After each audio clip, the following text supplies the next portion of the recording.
All right. Well, welcome back to Always on the Hunt. Today we have a special guest. We have Matt Bernath with Vital.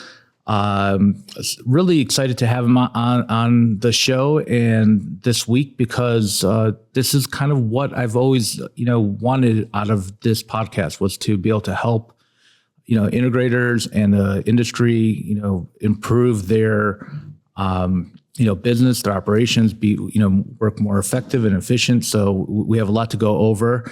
Let me read a brief introduction for Matt, and then we'll welcome him in. So, Matt Bernath is a dynamic and sought after speaker in the luxury home services industry. He ignites change wherever he speaks. His career, marked by growth and a passion for impact, showcases his financial expertise, strategic vision, and knack for asking bold questions. His sessions do more than just inform. They captivate and challenge audience to rethink and evolve. With a diverse background as an executive and entrepreneur and current president of Vital, Matt's talks radiate with authenticity and a positive spirit. He drives audiences to go further, sharpen their goals, and sees every chance for progress and teamwork. Matt leaves a lasting impression, sparking action and community betterment. And with all of that being said, let's welcome Matt Bernath to Always on the Hunt. Matt, welcome to Always on the Hunt. Hey, Leo, thanks so much. Appreciate you having me. I appreciate you joining.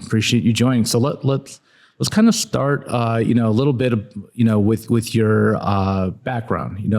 Let's talk about your background in the CI space and how you eventually, got to Vital. Yeah, great. I appreciate that. So my journey started actually as a senior in high school. It's kind of a funny story or interesting story. My year was the only year at Newport Harbor High School where they had block scheduling that also allowed for 2 home periods. So it was the first year of block scheduling, and they didn't realize that they should have done something about home periods. So I got the distinct advantage of being able to leave at lunch every single day. Nice. So I was all caught up on my credits. And I mean, I by no means was I an academic, but I was at least caught up. So I got to leave school every day at noon, and I would start my 1 to 9 shift at Circuit City. So I would start my shift at 1 o'clock and I worked till 9 o'clock at Circuit City every day, or 5 days a week or whatever. So I was installing car stereos, and for a 17-year-old, that was a pretty epic job, right? Because not only did I get to hook up all my buddies, I got to tweak on my system and have a lot of fun. And I pretty quickly realized that I love the tech, I love the sales, and they ended up at a really incredible mentor manager who identified me as a management candidate pretty young. I didn't even see it in myself, but long story short, I ended up being one of their youngest managers in the country, running a P&L and a location at 19 years old. I had no business doing that, by the way. But it was fun. It was incredible. And then that journey led on to me eventually leaving Circuit City to work on the wholesale side of the business. So I repped Pioneer, JVC, AudioVox, and a bunch of different brands. This was sort of the heyday of mobile video, right? Where they were putting screens and headrests and whatnot. Yep. And then right around 2005, I was bored, which has been kind of a constant. When I look back, boredom has been a constant in my life, right? When I get bored, it's time for a change. But at that point, 2005, I felt like I needed to figure out, do I love technology or do I love sales? So I went and I got a real sales job selling Yellow Page ads. And after about 6 months, I realized I hated it. I was terrible at transactional sales. Right. I ended up gaining like 15 or 20 pounds that year because what I would do, we're supposed to walk the streets and sell Yellow Page ads. Yeah. I ended up just finding the best donut shops in every area that we had to cover. And so I ate a lot of junk food. I was hating life and ultimately recognized that in that moment, it was a pretty crappy situation, but it was the best opportunity for me to make a bigger change, which was to start my integration company. So in 2006, so anyway, in 2005, I started, installing TVs on the side, right? I was legitimately a trunk slammer, like everybody talks trash on. I was that guy. Right. So on the weekends, I would do the work that, that I could do on the weekends. And then of course I would work my day job during the week. And in 2006 in the summer, I sold a big job. and I made enough money to cover 3 months worth of living expenses. And I came home to my wife at the time and I said, I can cover bills for the next 3 months. So I'm going to quit my Yellow Page job. And if I can't sell the next project, then I'll just go find another job. Right. In my 20s and feeling pretty flexible. So at that time I was putting myself through college. I had a passion for all this technology. And of course I had a passion for making money. What were you majoring in college? Business. Okay. So that explains it. Right. College to me at that time felt like just a necessary checkbox in life. Mm-hmm. I wasn't actually going to do that, but my wife at the time really, encouraged me to do it. I'm glad she did. I learned a lot and learned a ton about, people and whatnot. So anyway, that's how my integration business started, much like so many other stories of integration businesses where it's like, I don't really have a business plan. I don't know what the hell I'm doing. Right. In this case, I probably knew more about business than I did the technology, but I still wouldn't consider myself an expert in either one at that time, because in 2006, I would have been 27. So, still a lot to learn about everything. But the following year, I had my first child, which anybody who's gone through that experience as an entrepreneur who then has children recognizes like, oh, crap, I got to actually make something of this. So we grew the business and then we got our asses kicked by 2008, 2009. Right. And after that, 2011 came around, we started growing again. And by 2014 had this incredible business. By that time I had 2 daughters, things were going well. But I was just. What was the size of your business at that point? Like how many employees? What was your revenue? I don't remember the exact numbers and the exact years. Mm-hmm. But at that time, I felt like things were good enough where I could take some time off, but I was still overwhelmed with the business. So I'm going to guess we were probably at 10 people, right? Yeah. Because that's about the time where an integrator, really feels like, man, this is too much. Yeah. Because it's, everybody's directly reporting to the owner. So that's when I hired the team at Vital in 2014, because I realized like, hey, there has to be a better way. So I brought in the team in 2014. After working with them for a couple of years, I then started a second company called Caliber Security. We installed alarm systems for all these luxury homes. So, recognized that in 2 years I was able to make more money, create some more time for myself. And then that allowed me to reinvest. I lost a whole bunch of weight. I grew my own personal leadership because I had to run 2 businesses now. So I had to figure out what the hell I was doing. So it's just an amazing journey. And then in 2018, I sold Surreal Systems, which is my integration company, still had the security company. And at that time, a lot of people ask like, well, why did you sell? Right. And it was really kind of that boredom thing. Yeah. Which, like I said, it's been that constant piece in my life. I wasn't feeling challenged. And so I felt like, hey, anytime I'm not moving forward, I feel like I'm moving backwards. So I got to move on. So that's essentially what I did. And I took the summer off in 2018 to actually spend with my girls. Nice. And I know this is a long story, but it's pretty relevant. I think it threads through nearly everything else because it's about who I am. And I got a phone call from a friend that summer who was really struggling in her traffic control business. They'd been growing like crazy, 15-year-old company. They had like 50 employees. The revenue kept increasing, but they weren't making any money. And she's like, I'm in my 60s. I want to retire someday. I just don't see a picture for that. She basically wanted me to teach her how to sell her company. Right. What that turned into is me, she was local to me at the time. And so I was essentially interim CEO. She ended up losing her mom that year. It's just a lot of crazy stuff. But it was essentially a coaching engagement, but I was there full time twice, 2 days a week. Right. And I fell in love with helping other people in that way. Obviously you coach people as a leader, but I'd never really been in someone else's business helping them. And then in my role, I was mentoring all of the managers because this CEO was gone so frequently because of all the other stuff she had going on in her life. So I got to mentor these amazing leaders. I got to see them grow. We ended up turning the company around. We improved profits by 750%. Wow. And we ended up selling it to a public company. And so my friend was able to exit and retire in a much better way than she thought. Now, if I was really smart, I would have cut myself in on that deal. Yeah. But at the time, I didn't even know if I was going to be any good at it or enjoy it. Right. So I was also kind of dabbling in helping the Vital team with some clients here and there. And then I continued to do that until about 2021 when I purchased Vital from the original founders. And it was very tiny when we bought it. But the foundation of what Vital does and what Vital teaches can really be applied in any industry. But of course, it's centered around custom integration. Yeah. So we've spent the last 3.5 years modernizing the system, getting it in front of as many people as possible because we set a goal of impacting 1 million people. That's my big purpose.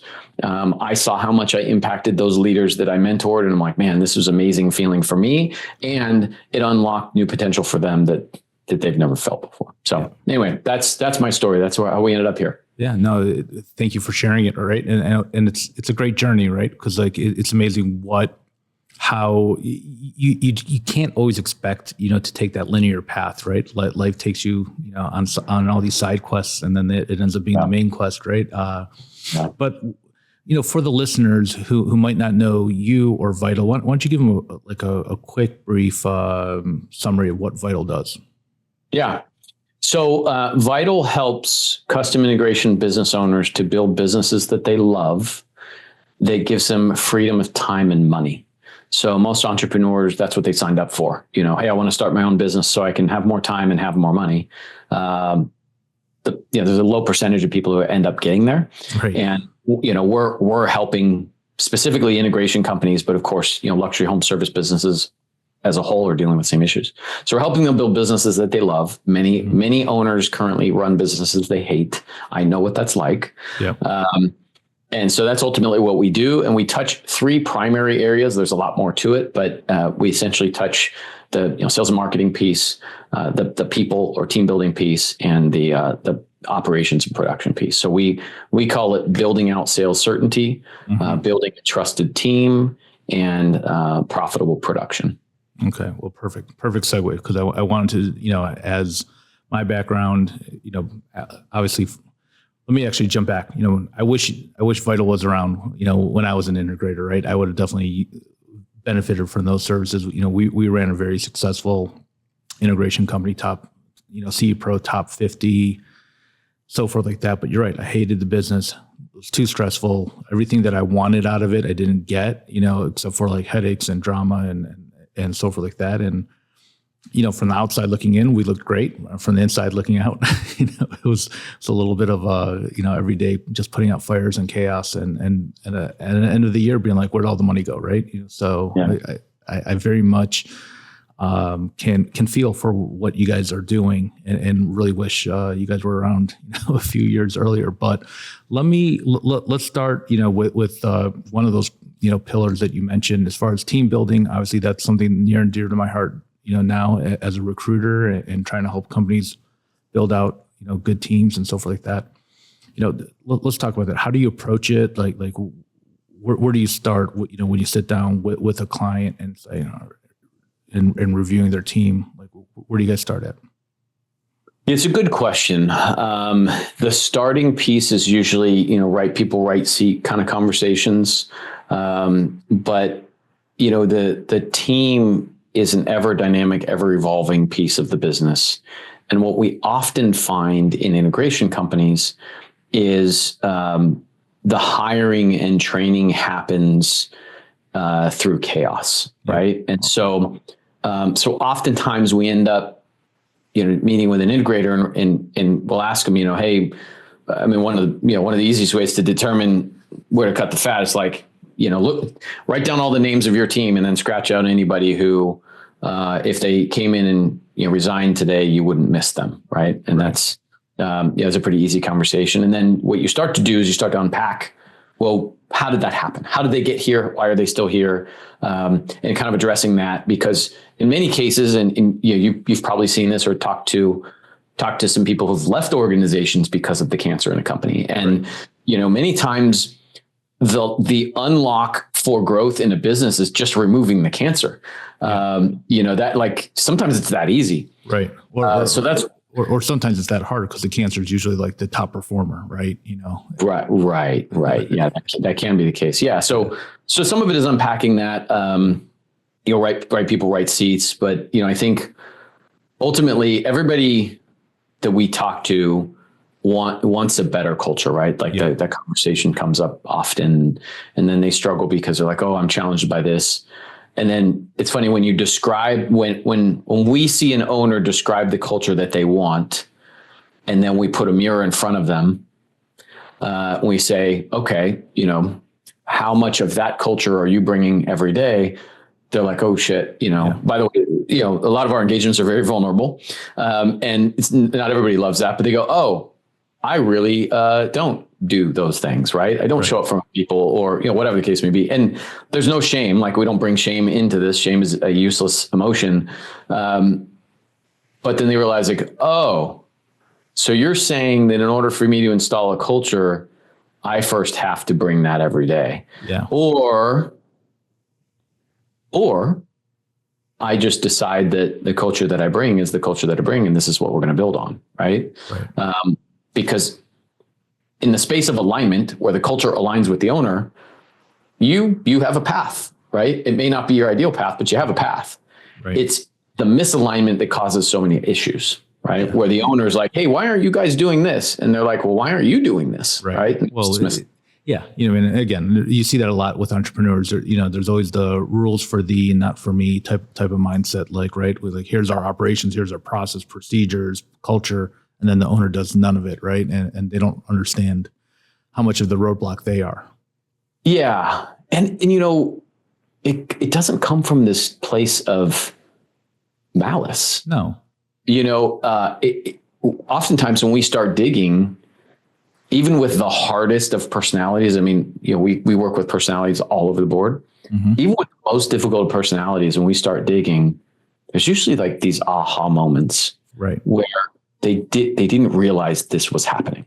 They didn't realize that wanting something to be a certain way doesn't make it happen.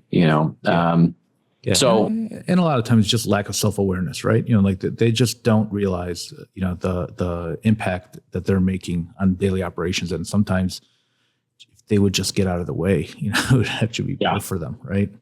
Yeah. So when you think about culture, what does a healthy, good culture look like in your eyes? I think it's an interesting question, because you can look at it two ways. What are the external factors?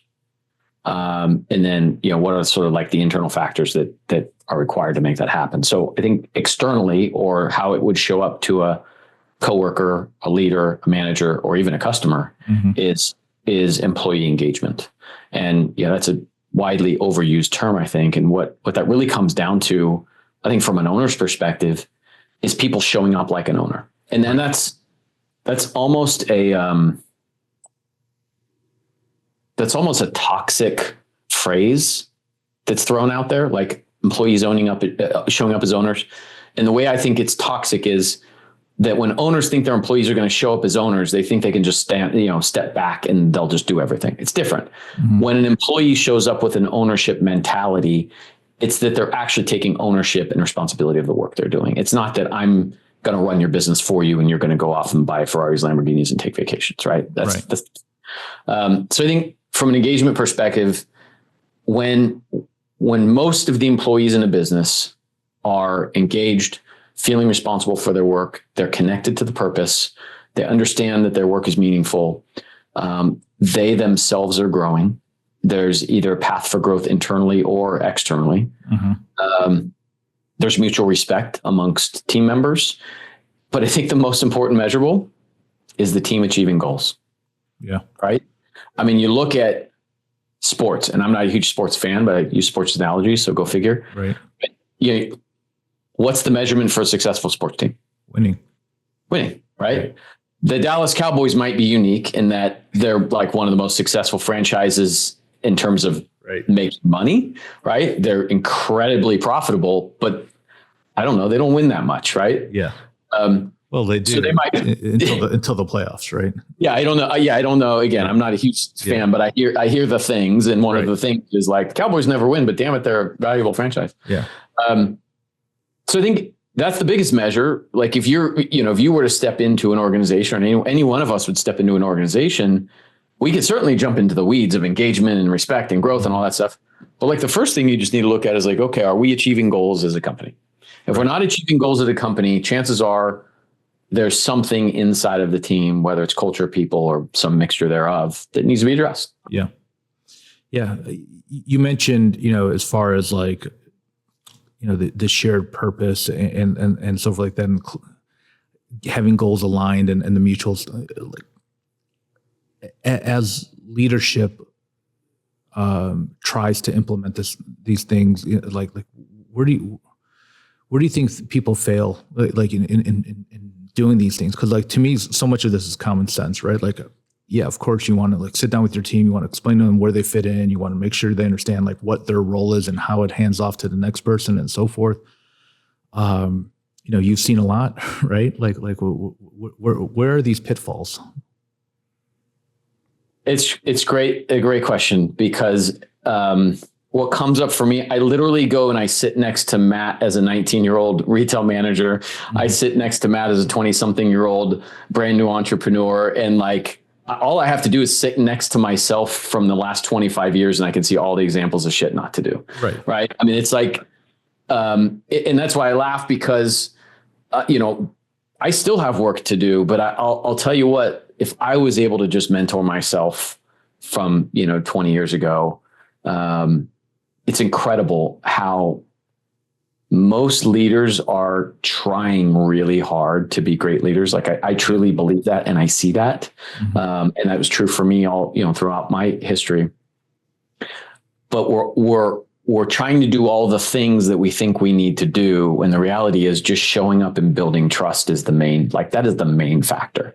Right. And the more we as leaders try to do all the things we think we're supposed to do as leaders, oftentimes you just get further and further away from the trust thing. Yeah. From truly building trust. So the foundation of a high performing team is trust. Without that, you just can't do it, period. Yeah. And building trust isn't easy. Creating a safe space isn't easy. Being vulnerable, especially for middle-aged white men, not easy. Right? Like none of that stuff is easy. When I go back to the days of me managing teams, I was 19 years old. I never managed anyone that was younger than me. So everybody that worked for me at Circuit City was older than me, every single one of them. And I was this punk kid, 19 years old. And I didn't take no for an answer. I didn't take shit. And what I ended up being for Circuit City was a cleanup guy, because they knew they could drop me in somewhere. I would execute on the corporate plan as quickly as possible. Don't take shit, don't take names. And 3 to 6 months later, they put me somewhere else. And we would, the location would perform, but I wasn't building solid teams. Yeah. I was basically cleaning up messes. I was creating frameworks, getting things to be good enough, and then they would ship me off somewhere else. Right. Which I'll give kudos to whoever figured that out, that was pretty much the only thing I was good at that time. At 19 years old, I was not good at building teams. I was not good at creating trust. Even in my 20s, I wasn't good at that. Yeah. And so just use those examples, those analogies to define how important trust is, because without trust, you can't hold each other accountable. So you can't have teams that are holding each other accountable from a place of positivity. You end up with teams that when they try to hold each other accountable, it's super awkward. There's defense, there's infighting, all of that stuff. Right. Without trust, you truly can't have aligned goals that everybody's focusing on, because when you're off track on those goals, you have to have crucial conversations. And without trust, it's really hard to have crucial conversations. Yeah. So like baseline, it's building trust. If I can give one suggestion to owners, it's the best suggestion that I've ever gotten in my career, which came from my team when I sold my integration company.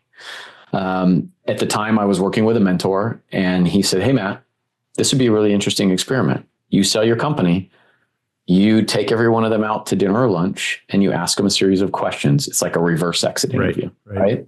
Mm-hmm.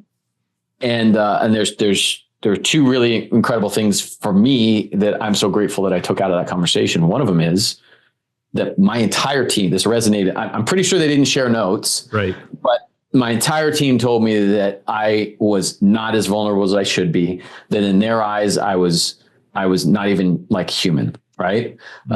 Which is very interesting.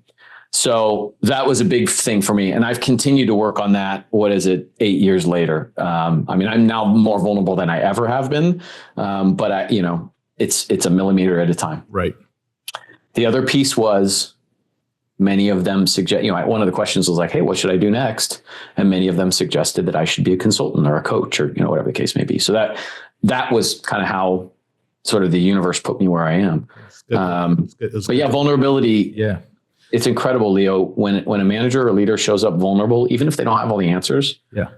It creates a space of trust. You see, and it's funny you just said that, because that's what I was thinking. Like, I started my integration company 21 years old, out of college, young hotshot, knew it all, right? Or thought that I had to know it all because of ego, right? Like my ego. Right. And then on top of that, my insecurity of like, I'm 21, I don't know everything. But I got to pretend, because otherwise they won't take me seriously, because I'm only 21 years old. And and everybody who worked for me was older than me. Right. And it was really hard. It was hard to manage people that you're taught, as a kid to respect your elders. And now all of a sudden, they're reporting to you. So how do you handle that? So yeah, a lot of what you're saying is resonating with me. Obviously I went through a lot of that, and the same type of thing, like if only we had the wisdom, when we were younger, right? So, all right. Right. Well, and it's great that you pointed that out, Leo, because something that's become super obvious to me just as of late is, the harder you try, the less vulnerable, like the deeper the hole you dig. So you talk about your 21-year-old self. You probably woke up every day thinking you had to prove this immense amount to everybody, right? And so it wasn't even just your lack of vulnerability. You then threw on top of all of that this need for validation, for constant validation, like you actually knew what the hell you're doing. Because you honestly probably at 21, just like me at 19, didn't actually know what the hell we were doing. Yeah. Right. But yet we wanted to show up every day like, oh, I got this, I got this figured out and I know what I'm doing. And it's just this revolving door of emotion, negative emotion. The older I get, the more questions I ask, the more information I seek, right? The more help I try to get. Like it's amazing. Like, and through this series of podcasts, I've been interviewing a lot of these executives, and everyone's got a circle, right? That they reach out to, and everyone's got their consultants and their advisors and this and that. And yet, the 19 and 21 year olds are running around thinking that, we need to know it all. But look, I think you see it a lot. I'm sure you see it a lot, with your clients, that the owners still feel that. And the ones that finally realize it are the ones that end up growing the most. Yes. Yeah. Yep. So let's jump to the next pillar, I guess, is the financials. I think that's something that this industry in general, I think, struggles with the most, right? Not a ton of MBAs running around out there and finance majors starting integration companies. So you start a company, you get all this money, you get the revenue coming, cash flowing, this and that, and then you don't have any, structure to it, right? Speaking from personal experience myself too. Let's talk about that. Like, how do you, what do you guys do? How do you guys come in and help them, kind of structure their books a little? Yeah, good question. And there's a lot to it. I mean, we could spend a whole hour just on this one topic. So try to be brief. Yeah. There's really three major fundamentals. And honestly, this is true for any service business. And really there's two fundamentals if you're looking at any business. So I'll start with the first two, and then I'll add the third that's unique to service businesses. So it doesn't matter if you're selling candy on the street corner or, running an integration business or an HVAC company or whatever. Gross margin, which is the difference between what you collect in revenue and what you pay for those things. That's number one, right? Because you can manage your expenses as tight as you want, but at the end of the day, if you're not starting profitably, you're not going to end profitably. So gross margin is essentially, the profit before your overhead. Right. And then the other one is cash flow. So those are the two that doesn't matter what business you're in. Those are the two most important things. And of course, cash flow is the most widely misunderstood and yet important metric or set of metrics in a business, period. Right. What people don't often recognize unless they've been really close to it is that most businesses that go out of business, it wasn't necessarily because they were unprofitable. It was because of cash flow. So, I mean, that's why you see so many people who haven't been exposed to this gasp when a big company goes out of business. Like, oh my God, they were doing $100 million and they were profitable, or, they were doing $100 million. How could they not stay in business? Well, they just didn't manage the cash flow well, right? Right. So gross margin and cash flow are the two biggies for any industry. The third one, which is unique to our industry and other service businesses, is the concept of labor efficiency. And when you think of labor efficiency, the way we look at it is the financial efficiency of labor, which means the difference between the amount of labor you're collecting or billable hours against billed hours. So, I got that backwards. The amount of money you're collecting is billed hours versus the amount of money you're paying, which is billable hours, right? And the analogy I use to help ground this, because I'll tell you, this hit me like a ton of bricks when I first started working with Vital. I'm like, why did I not look at labor the same way I look at product? And so the analogy that I've used to help people, and it really seems to land, is a fruit stand analogy. So here in California, we have fruit stands all over the place. They're like these little refrigerated carts with an umbrella, and you go and you pay them, I don't know, $5 or $10, and they catch you up some fresh sliced fruit. So every morning, these fruit stands, they go to the wholesaler and they buy pineapples, bananas, all this stuff, and they load it into their little cart. And then by the end of the day, they want to go home with how much fruit? They won't go home without fruit, right? Because if they go home with fruit, that fruit goes wasted, right? That fruit it's not like you can repack it the next day. Most people don't want day old fruit. So I use bananas as an analogy because I love bananas. And then also everybody has encountered a gross banana before. So we can envision what a gross banana looks like. So if you think about every morning, you're a wholesaler, you're running a fruit stand and you go and buy a bunch of bananas. Let's say you buy 10 bananas in the morning. For any of those bananas that you don't sell, it's waste. And that waste actually reduces the profit on the bananas that you did sell, right? Yeah. Because no matter what, you bought 10 bananas. And so when you think about that from the frame of installers, every day, each installer, you're buying 8 hours of their time. They could nap for 8 hours, or they could work on a project for 8 hours. No matter what, you're buying 8 hours of time. Of those 8 hours, how many are you actually selling? And by selling, I mean you're able to collect revenue for, which means it's not travel time. It's not loan in and out time. It's not warranty time. It's not labor overage, right? Where you're over on it. It's time you can actually bill for, right? So that's the difference. And that usually lands for people say, oh, shoot, I didn't realize every day I'm basically loading my shelves with a bunch of hours. And however many of those hours I can bill, I bill for.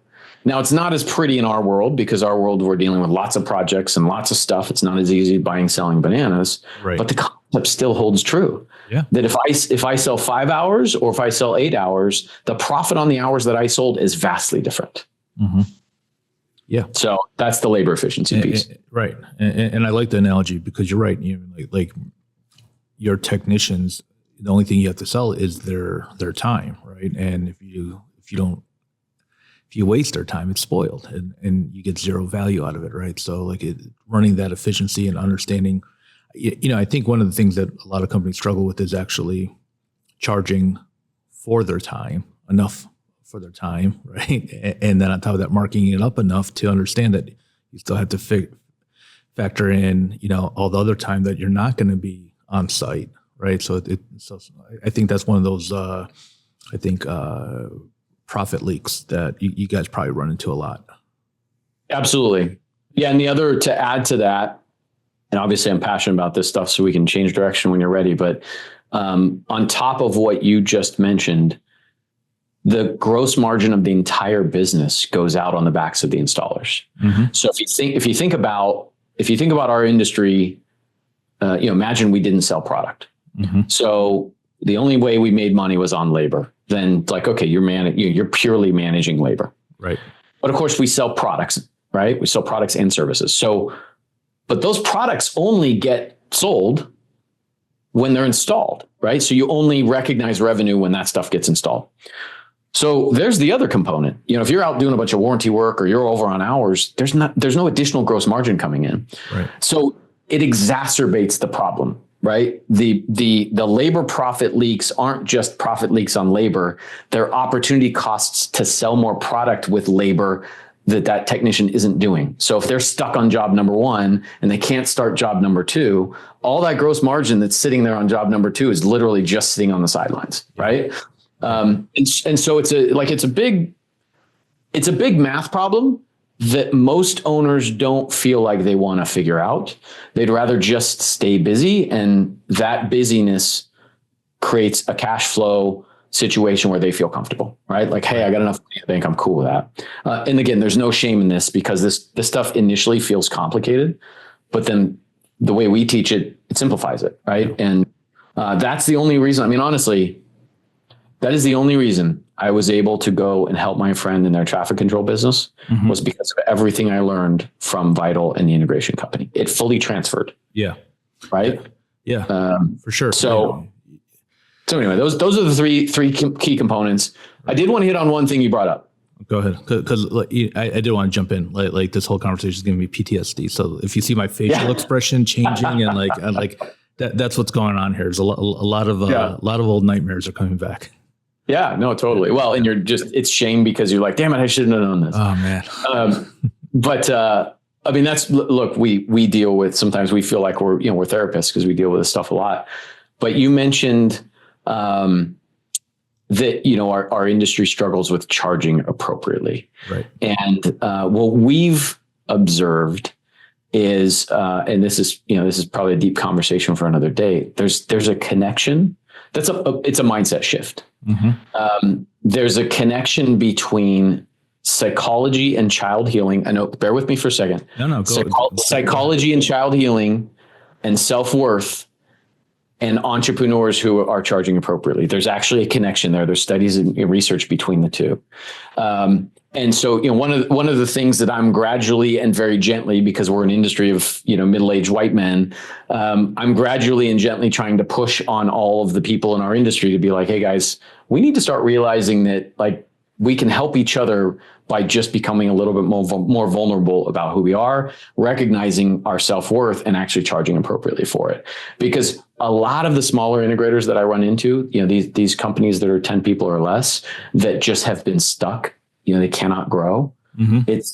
It's all in here in the honor. Yeah. And when you unlock that and you help them realize like, hey, you're providing this crazy valuable service. And by the way, you as a human are a valuable person, and like all the stuff that surrounds that, there's a lot of work to be done, but it unlocks, the next level for them. Right. So thank you for allowing me to dive into that little woo woo, topic, but it's important. It is because, when we started our integration firm back in 1999, right? Like we weren't viewed as a necessity. We were viewed as a luxury, right?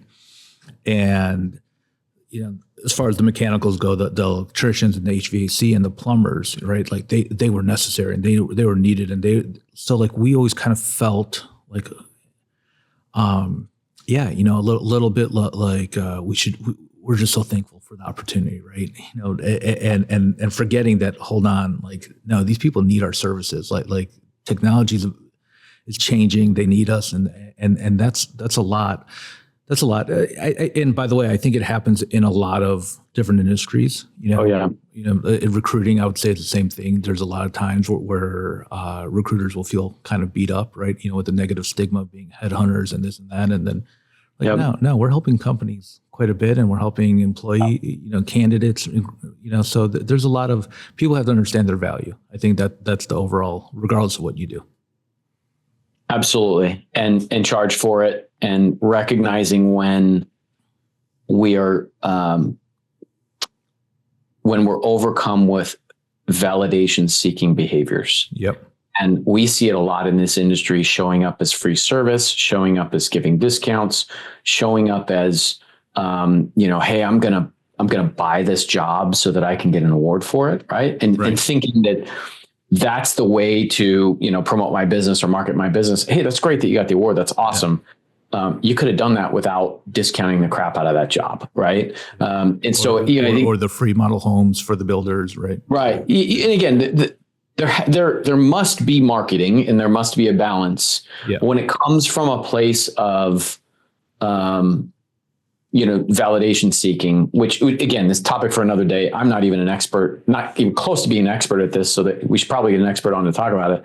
But like that kind of stuff is what holds us back, right? When we're constantly seeking validation, we're using so much energy.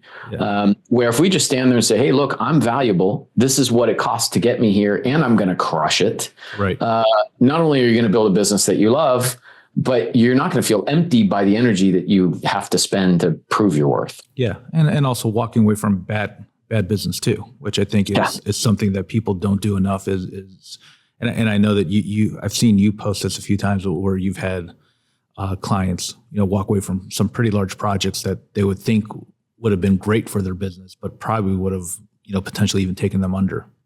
Yeah. Mm-hmm. Absolutely. Yeah.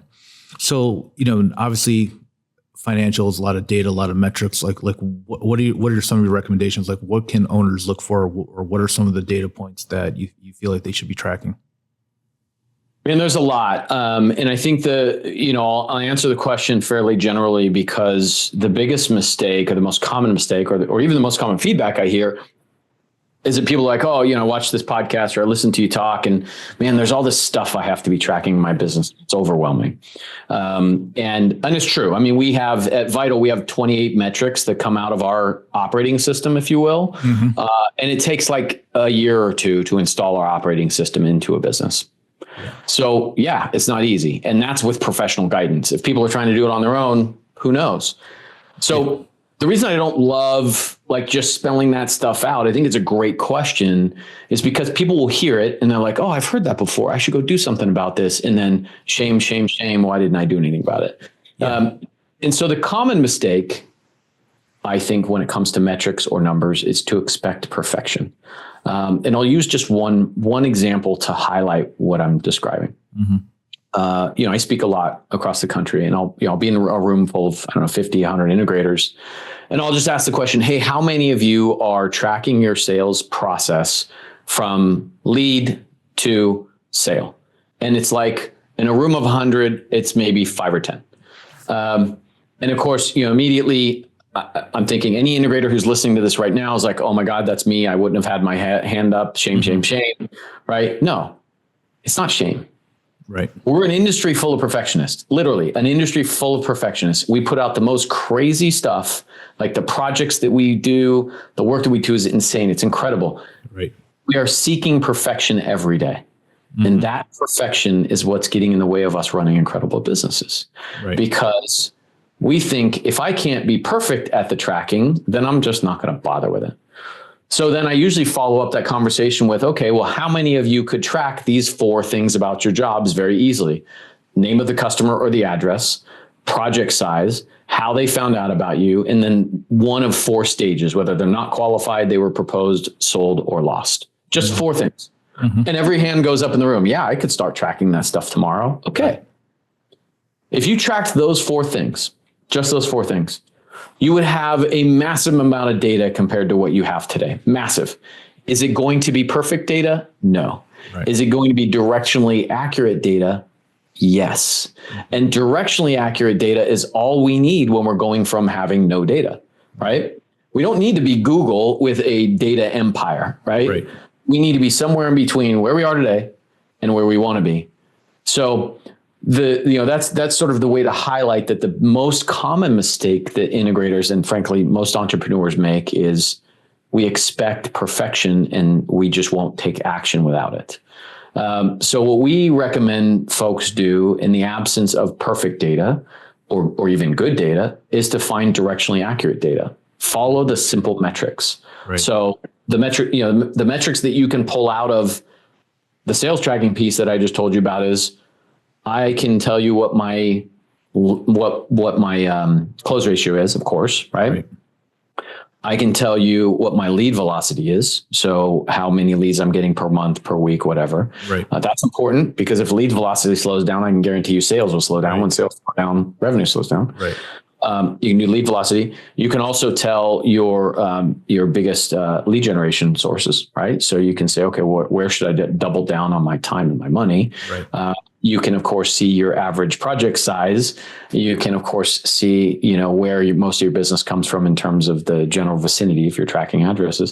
So there's so much great data just in tracking those 4 things. Right. No, right. It doesn't have to be overcomplicated. I think that the key is just to start and you mentioned like the mistake of seeking perfection, but I always say like there's also a mistake of not seeking professional help, right? It's like you got guys out, like seriously, like you got guys out like yourself, with Vital, Jason Sayin out there with process, I'll throw myself in there, right? With recruiting and helping, build better teams, but yet this entrepreneur who's so ingrained in their business, so busy with sales and installation and purchasing, and then they want to, figure out how to perfect their business too. So it's a lot, and you're right. You kind of feel like shame. I should be better, but just go get some help.